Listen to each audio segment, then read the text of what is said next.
Yo, what's good with y'all, man? It's your boy DavidBWylin. I'm back again with another reaction. We got dad watches adult videos while 2-year-old bakes in a hot car. That is... This title right here is definitely crazy, bro. We finna get into this, man. Make sure I run the likes up, stuff, and all that good stuff, man. If y'all rock with the body cam footage, reactions, make sure you sub, hit the notifications, bro, because I'm posting them daily. Daily, bro. But without further ado, let's get right into it, man. 911, 911, please. My baby was in the car. She's not responsive. The AC was on. She's dead. We have nothing. Would it be alright? So we can't let you do that right now. You can stay in the room if you want, but I'm not gonna talk. It's a scorching 109 degrees in Marana, Arizona on the lake. He got to rinse out because he was in there, you know, going to town. You gotta see what kind of videos they say he was watching. Pretty weird. Afternoon of July 9th. Weird for that, but you know, definitely. Nah, he is weird for that, bro. Your 2-year-old, you leaving the car just to do some. Yeah, it's not. The title alone is crazy, but hopefully it ain't pieced together like that. Like, oh, he intentionally left the baby there. That, I don't know. The title could be misleading. 2024. A frantic 911 call sends first responders racing to the aid of a 2-year-old child, found unresponsive after her father left her to sleep in the family's car. As investigators try to piece together what may have happened, unsettling discrepancies begin to emerge, and shocking evidence raises a haunting question. Was this a heartbreaking mistake or a catastrophe waiting to happen? The suspect in question and all persons charged with a crime are presumed innocent unless and until proven guilty in a court of law. It's like baffling. I don't know. It's baffling that this happened. Our lives have been literally perfect. The panicked 911 call comes in around 4 p.m. from 37-year-old Christopher Schultes. As the dispatcher attempts to keep him calm, Marana County Police and first responders weave through the busy streets in a desperate race to get to the scene. What are you reporting? She was in the car sleeping. She's unresponsive. Okay. And who is she? Please. My daughter. Is she still breathing? No, she's not breathing right now. Okay, we need to start CPR right now. Yes, we are. We're starting CPR, yes. I'm so sorry. Okay, is she breathing yet? It was just like this. How long has it been? Half hour. It was, but it turned off. Right there, that didn't make any sense, bro. So the car was on, but then it cut off. What, it ran out of gas or something, bro? Like, the car was on and it cut off. The battery died. What the fuck caused the car to shut off? That's for one. For two, you said half an hour. That is a long time, bro. And they just said in the Arizona heat, baking. Like, that's crazy, bro. Half an hour is definitely crazy. Our mom is a doctor and is also performing CPR on the baby. 3, 4, 5, 6, 7, 8. Come on, baby. Deeper. Move on, give her breath. Oh, baby. By the time police arrive, paramedics have already taken over efforts to save the child, but the situation looks grim. As the temperature outside is boiling, they need to know how long she was exposed to the deadly heat. Half hour, 45 minutes. 45 minutes, okay. The car's been on. She was left in the car after 45 minutes, but it was said it was on. Was the air conditioning on? Yes. But I guess it turned off, right? As the paramedics need space to work, Chris walks away from the desperate situation. The officers attempt to keep Chris calm as he experiences rapid shifts in his emotional state. Chris. Oh, yeah, was some more. What's going on? Why are you with me? So, what car was it in? I know in the thumbnail, I think it showed like a Tesla. Now, I don't own a Tesla, never drove one, so maybe they do cut off by themselves. I don't know. But I never heard of a car just cutting off by itself, bro. Because we were first responders and we were on scene when they looked at all of this. The AC was on. My worst nightmare. I have sciatica pain, so I can't be sitting down. Please, baby, please. Anything. Despite their best efforts, the situation takes a dark turn. I mean, I don't know if we should be the person to driving right now. She's dead. Like, I need to be with her right now. Oh my God, my no! No! She's dead. We have nothing. Sir, they're doing the best they can right now, okay? oh my God. Shortly after arriving at the hospital, 2-year-old Parker Schultes was pronounced deceased, a devastating result of intense heat stroke. While waiting with officers inside the house, Chris's demeanor continues to alternate between panicked and eerily calm.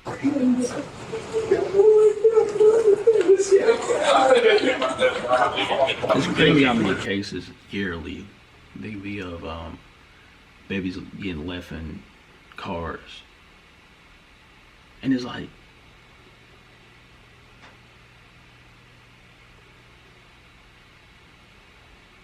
it don't make sense to me. I'm trying to like just think like, okay, listen, it don't make sense to leave a kid in a car, bro. Some people leave a kid in the car while they going to the store, and boom, come back out. It's just, why would you do something like that? Because for one, even if you do leave the car on, now you're taking a risk of somebody still in that car with your kid in there. So that's crazy alone. Then definitely leaving the kid in there without the car running and it's hot as hell outside is even crazier. So it's a lose-lose situation. Bring the kid inside with you, like, or get a babysitter, or you know what? This is a 2-parent household. One of y'all stay home with the kid, and the other person go handle what y'all need to get.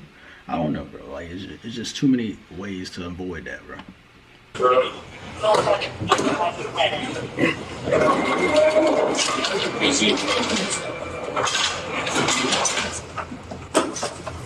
Thank you.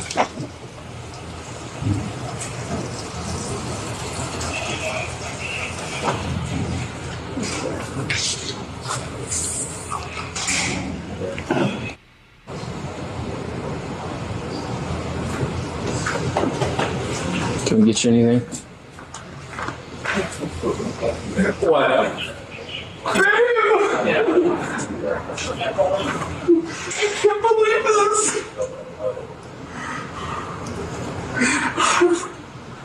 This can't be good. She wants me to try and get her right to the hospital. Hey, we'll accommodate that for you, all right? We're just gonna need to get a statement from you about what happened, what's been going on. Obviously, I know this isn't easy for you. Okay, it's not easy for anyone around right now. As the officer prepares to get Chris's version of events, a group of investigators outside try to piece together what little information they have from the child's mother. However, a disturbing observation made by one of the paramedics will leave them questioning if there's more to the story than they've been led to believe. Mom's an anesthesiologist, so Mom was working. Mom arrived, asked where the daughter was. Dad came out here, brought the kid in, looked like that. Mom started working on the kid. At that point, Dad said the kid had been in the car for 45 minutes. AC was running. So this car wasn't running when you guys got... No, the car was not running. With the car running or not running, leaving a child in a car alone is ridiculous regardless. A 2-year-old child, I don't care if she's taking a nap or not. That's... Why? Why would you leave the child in there, bro? That's crazy, man. It sounds like he was aware because he said he left the baby in the car to sleep and let the car run. No medics were talking about rigor in there already. While Parker's physical state upon I get it, bro. Sometimes you want your kid to stay in it. If the baby falls asleep, you want the kid to rest, because you know the moment you take the baby out of that car seat, the baby is most likely gonna be back up. Trust, I know. I have a 1-year-old daughter, bro. I get it, bro. But at the end of the day, I'm gonna take that L before I leave her in the car. Like, fuck that, bro. Shit, fuck, if she wake up, it's cool. I know that means she's just going to sleep earlier at night. That's a win for me. It don't matter to me. Like, I don't care if I wake her up from her nap. She gonna just go to sleep earlier. Paramedics' arrival raises suspicions with the officers outside. Chris begins to explain his version of what happened. My daughters were at Elevate with my friend next door. They got home about 2:45 or so. They've just been hanging out at home. She was sleeping in the car, and I had the car on. But it has a sensor where every 30 minutes or so it'll turn off if you haven't moved. Okay. That makes sense. You got one of them high-tech cars, bro. What is a hybrid or something? It's definitely a newer car, bro. Can't even see the model of it, but okay, that makes sense then. Or she was in the house playing with her sisters like she always does. I haven't. But you know that information, you still chose to leave the car, the kid in the car, while it's hot. Anything else really on the house? And I see that because a lot of cars are like that. Even whenever you like stop at a red light, the car shuts off. Or like a stop sign, you stop, the car shuts off, and then I just now realized, like, okay, it makes sense now. What time? Well, we never do this anywhere, but I'm home, right? Like you're home, you're safe, you're like your kids are home. Right. I'm sorry this is all going on. We always park that car in the garage usually, but I just got a Peloton recently, and the Peloton is in the garage now, so that's why it's not even in the garage. But and how long was she sleeping in the car out there? I want to say it was no more than 30-45 minutes. The chilling reality is that Parker remained in the driveway for far longer, a darker truth that will soon come to light with devastating implications. Meanwhile, as tensions simmer in the stifling heat outside, two officers take refuge in the shade and vent their mounting frustrations over the tragic situation. No summer one. That's it. Frustrates me the most. But the AC is on. No, I'm not missed. Especially with this, it comes directly, the back seats directly in the sun. Well, it was worse than that. It's worse. The whole car was in the sun.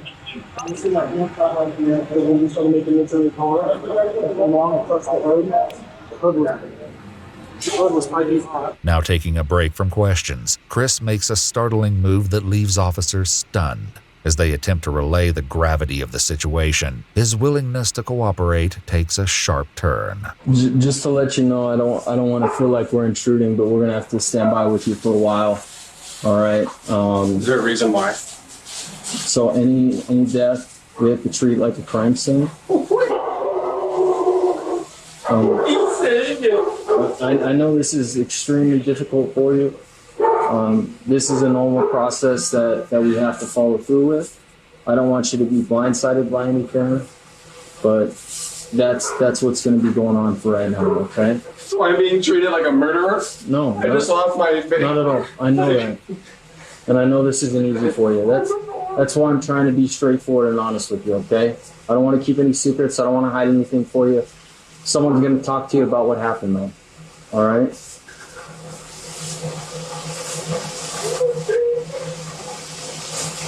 We will keep you updated with everything. My whole family, my whole family is going to be ruined. We'll be all right.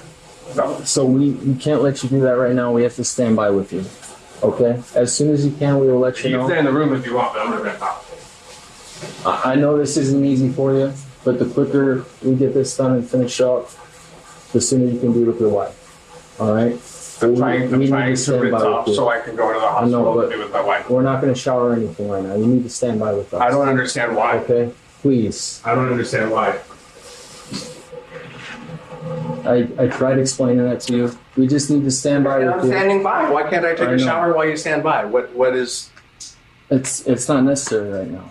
I'm not going to stand here and watch you shower. After settling on a change of clothes, Chris is informed that his other two children, 2 girls ages 5 and 9 have arrived with their grandmother and are waiting for him outside. As he passes by, a keen-eyed officer spots that Chris is holding something in his hands that detectives will need to collect as evidence. He's got the shirt she was wearing. Are we gonna need that? Probably, yes.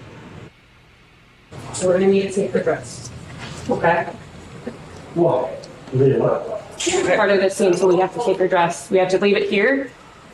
Like he said, we're doing the investigation still. And we have to have her dress. We can't let you take her dress. Investigators decide to let Chris go ahead to the hospital, opting to speak to both him and his wife later that evening. The following recorded interviews between them and the detective detail their version of what happened. But as you'll soon discover, shocking discrepancies and jaw-dropping evidence reveal a far more devastating series of events. If you can walk me through the events, starting from obviously this morning and then to eventually you guys reaching out. Pretty normal morning. The girls woke up and one of their friends had asked them to, they wanted to go to Elevate with like their mom's friend. Their best friends live next door. Grandma was supposed to come get them. I think she showed up around like 10:30 or something, took them to Elevate. As the older daughters left for the trampoline park, Parker was supposedly left alone in Chris's care. He next explains that he went to a doctor's office and took Parker along with him, only to discover that it was closed. So then we just basically turned around and came home. And I looked at the clock and I remember thinking like, oh, I gotta get home because the girls are gonna probably head back soon. So we got home and the girls weren't home yet, but baby was sleeping in the car. And so I had taken some stuff inside and I came back out and the girls were there. They had just pulled up. And so they came inside and I checked on the baby. She was still sleeping. And then came back inside. And that's where I just kind of like, I was, I don't know, thinking that she was playing with her sisters. I think that me coming home and thinking that, you know, the girls were going to be home. So I got to like come back in and out kind of thing. You said the girls came home. You remember about what time that was? I want to say it was like 2:30. The next-door neighbor, whose kids went with Chris's older daughters earlier in the day, has a very different answer for what time the children came home. And you said they got dropped off about what time? Probably 1:30. I'm thinking like 1:15. And then, do you remember what time you left to go to the clinic? I don't. Okay. You remember roughly about what time you got to the clinic and saw they were closed? Probably about 2, I think. Security footage from nearby businesses and Chris's own neighborhood paint a shockingly different picture, as we'll soon uncover. The discrepancies between his account and what the cameras captured will be impossible for detectives to ignore, especially as an even more startling pattern of behavior begins to surface. So the girls get home about 2:30. You checked. Still sleeping and the car was still on. Okay. I think it's like every 30 minutes or something that like will turn off if you haven't moved the car. I don't know. I think the lockout period for the car is like 20 minutes, if I were to guess. Is that something that's happened before that you've noticed with the car? Or? I've noticed the car stopping before just because I was sitting in it one time and not like having anything going on and it just turns off. So I know that it does that at some point. Crime scene investigators performed a test to replicate this event on Chris's car, and while the exact time varied between each test, the vehicle turned itself off consistently around the 20-minute mark. 1 hour after the engine shut off, investigators recorded the temperature of the back seat where Parker was left sleeping. It was a sweltering 149 degrees Fahrenheit. And then you go inside.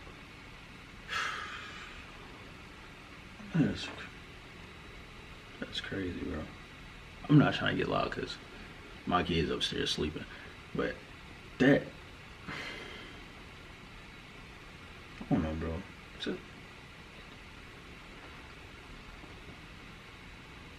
We all make mistakes in life, but stuff like this, it shouldn't happen. It shouldn't happen. You guys are doing things as normal. Then what's next? girls were playing in their room on their iPads like they usually do. That's where I thought the baby was. The girl said hi, but the baby didn't come say hi to her, so that's when she was like, "Where's the baby?" I was like, "I don't know, I think she's sleeping." And my daughter started looking for her first, and the girl said that she was sleeping in the toy room, but when I got up and went in the toy room, she wasn't in there. And then we were like, And then I was just walking around the house, like checking the rooms and stuff, because I figured she was in one of the other rooms. And I went out in the driveway and checked the car.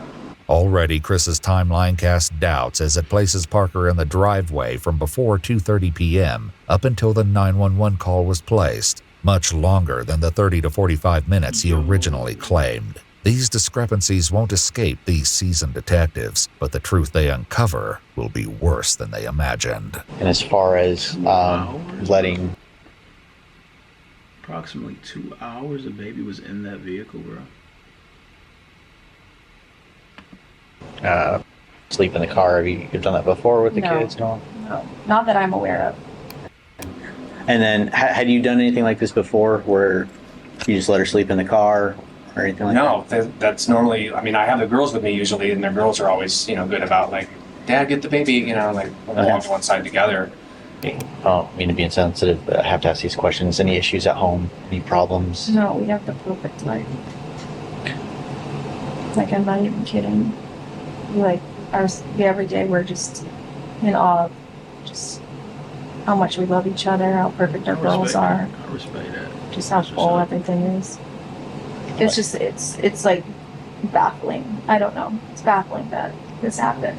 While they both claim it's never happened before, security footage witnessed by police, along with more unsettling claims, will ultimately reveal the possibility of a disturbing pattern of behavior. On the morning of July 9th, the day of the incident, Chris allegedly pulled into a gas station at around 12:06 p.m. on his way to the doctor's office. He's seen entering by himself, and after buying 3 cans of beer, enters the bathroom. Only 1 can remained as he exited without paying around 12:10 p.m. Chris's vehicle is next seen arriving at the doctor's office at 12:12 p.m., hours before he originally claimed. His vehicle is then seen making a third stop at a Bosch's grocery store at 12:30 p.m. Cameras captured someone matching Chris's description entering the store at 12:40 p.m., once again alone. He's then seen returning to the vehicle at 12:47 p.m. At 12:47, neighborhood cameras captured Chris entering the neighborhood. The vehicle was captured pulling into the driveway at 12:53 p.m., where Parker was left asleep until 4:16 p.m., when the 911 call was placed. Parker Schultes remained in the driveway for more than 3 hours. Damn, bro. That's crazy, bro. Fucking. The possibility that Parker was left unattended at each location may have been a shock to detectives, but to neighbors it was no surprise. After hearing troubling rumors circulating in their small neighborhood, So this is normal, man. I'm leaving this kid alone. See? That's wild.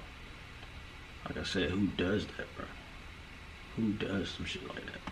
Investigators begin to question them and are shocked at the surprising allegations. Neighbors tell police that there have been multiple incidents in which the older girls were rumored to be found lost and wandering the neighborhood, while Chris was nowhere to be found. As well, a second neighbor came forward to say she'd been involved in a number of search parties for the girls over the years and claimed that while Chris was home, he would have no clue they even left the house. While Chris and his wife both adamantly denied. Buddy, you are definitely an unfit parent, bro, and I don't use that just like loosely. I'm gonna say the reason I'm saying that is because they said they've been involved in numerous search parties for them girls. You don't care what they do. You just literally sitting around getting drunk 9 times out of 10, not worrying about your daughter's well-being. And it's crazy, but like you got what, 2 older ones they said, so what, like 5 and 9 I think they said. So 9 years you've been raising kids, bro. Well, raising your kids. It's crazy that third one, something terrible happened to, bro.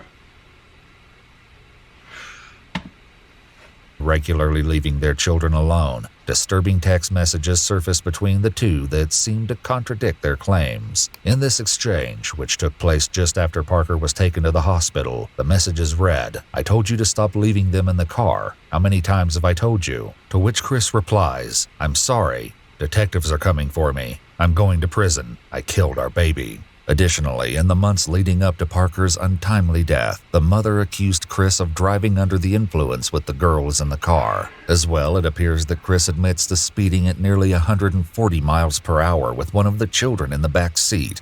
One burning question still remains. What Chris with this man, bro? And she said, "Yeah, I got the perfect life." It don't fit this narrative. He's putting your daughters in harm's way. How's that perfect? A perfect life? Was doing while Parker was supposedly trapped in the scorching vehicle for over 3 hours. Between 2:30 and then when I came home, what were you doing? Working on laundry. The office was on TV. Was drinking a Dr. Pepper. Done a little vacuuming on the stuff in the house. It was just like a lounge around the house day. A search of Chris's phone may shed even more light on his activities at the time. Shockingly, around 2 p.m. while Parker slept in the hot car, Chris may have been browsing for men's clothing and searching for adult videos, raising chilling questions about his priorities and state of mind. With enough probable cause to make an arrest, police once again returned to the home on July 12th, just 3 days after Parker's tragic death. Hey, how you doing? I'm doing all right. You have Chris come out to us, please. So, based off of our investigation at this point, right, we have determined that there's probable cause to go ahead and charge you for what happened. Okay. Let's come out here, Christopher. No. It's okay. No. Okay. So, No. listen. No. Listen. Okay. This doesn't change what's happening. This doesn't change what's going on. Okay. What happens at this point? It's simple. Okay. What happens at this point is you are going to be taken into custody, all right, and you will be booked. And then after you are booked, you have an initial appearance with the judge within the first 24 hours, okay?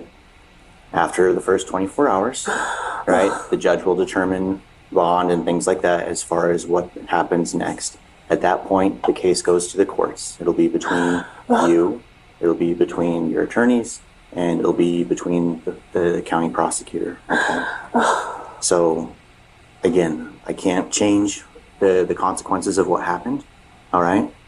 But what I'm right now, and get this man life, because he's clearly endangering his daughters, all 3 of them. It sucks that even happened. Your 2-year-old life gone because of your actions, bro. That little girl could not defend herself. She couldn't unbuckle herself and get out, because I'm sure she probably woke up at a point in time from being so hot. But it ain't like she can unbuckle herself, open the car door, and get out. So you trapped her in that car. That's for one. For 2, they said you were speeding with your daughter, you drinking and driving with him in the car. Yeah, get this man life, bro. I'm gonna ask if you. Okay. Come on, Chris. Let's go out here. Can you grab him some shoes, please? No. They're right there. They're right there. Let me put shoes on. That's right. Can I just ask one thing, please? Yes. Yeah. Can you say bye to our kids? Okay. So listen to what I'm saying. I'm not resisting. Just please. Just relax. Just relax, Christopher. I need you to listen. Just relax. We will Just get relax. your Just relax.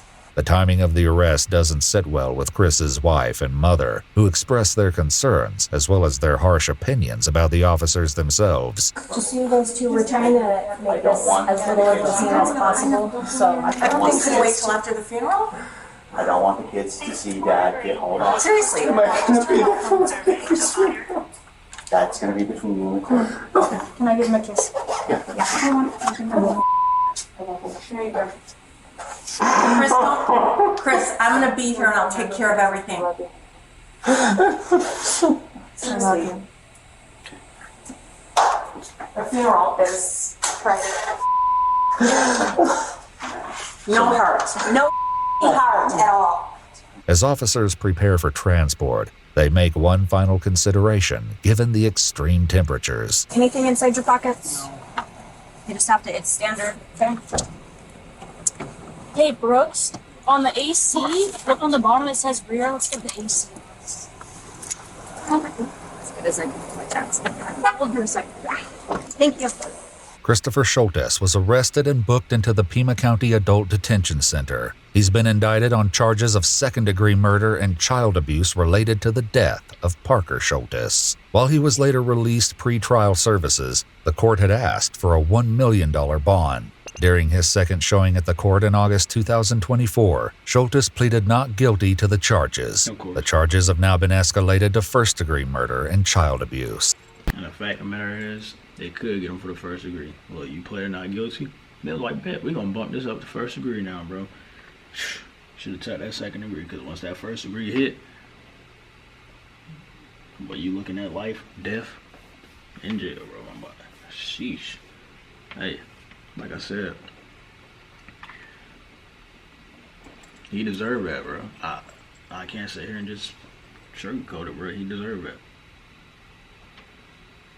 You do shit to harm kids, you definitely deserve that, bro. There's no way around it. Sorry. Not sorry, bro. Like, that's just how I see it, bro. Maybe I'm a dickhead for that, but I'll be that. But anyway, man, it's the end of that. It's DavidBWylin.